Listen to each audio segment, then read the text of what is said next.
Hello and welcome back to another video in which we continue our look at pivot tables. If you haven't seen the other videos in this series, you might want to check them out now before moving on to this one.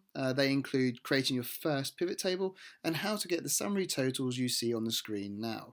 Links to that first video should be on the screen now, and we'll try to also chuck up a link that links you to the playlist dedicated to our pivot table videos. In this video, we're going to look at how we can use functionality built into the pivot table, which will allow us to get a percentage distribution of our data. So we'll get the percentage for each value of the overall amount. So in order to do that, we're going to quickly just amend this pivot table we have in front of us now, and we can jump right into it. So what we're going to do is, we don't need much of the information in here. So what we're going to do is just remove the count of population, what we had there. So we're going to simply just click and drag it out, and also this average population. So previously we just clicked and dragged the last value out. What we can do on here, just to show you another way, is if you just click the drop down for that field, you can simply just click remove field and it's gone. So what we have on our pivot table now is, we know that these are all in the country of the UK, and we can see the cities. We've got Birmingham, Colchester, Edinburgh, London, Manchester and Oxford, and these are the sum of the populations in each of those cities. So what we want to do is, we actually just want to show so where we've got the 67 here, what is this 67, what does this relate to as a percentage of this overall total of 237? The percentage really helps with obviously showing what the largest population group is.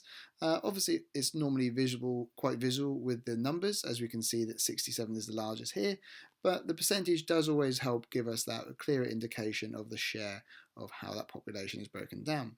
So you can either amend this column here, but what we're going to do is bring in just another field, just replicate basically the one we've got now, and we'll do the percentage on that field, so we've got the two to compare. What we'll just do is bring down the population field, so we can see it there. So we've got it twice. We've got sum of population standard and sum of population 2. So in order to show each of these values as a percentage of the total, all we need to do is we can either right click on the selection we are being selected into that column of field we want to change, or we can come down and locate the field here in values and click the drop down button. And then all we need to do is go into value field settings. Once we're into value field settings, all we can do is we can go into this tab here, what says show values as. And in this drop down, we see we've currently got no calculation.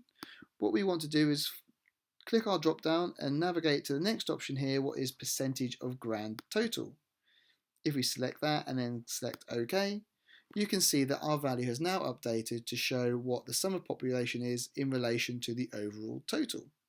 So at the moment we've got quite a few decimal places and it's a bit untidy, so what we can do is just go back into our value field settings by doing a right click this time on the field, and then we're going to go into number format at the bottom here, and then we can simply navigate to percentage and remove those decimal places, select OK, select OK again, and then the information is there updated for us.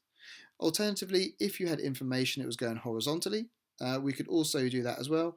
All you would need to simply do is select a percentage of row total rather than column total.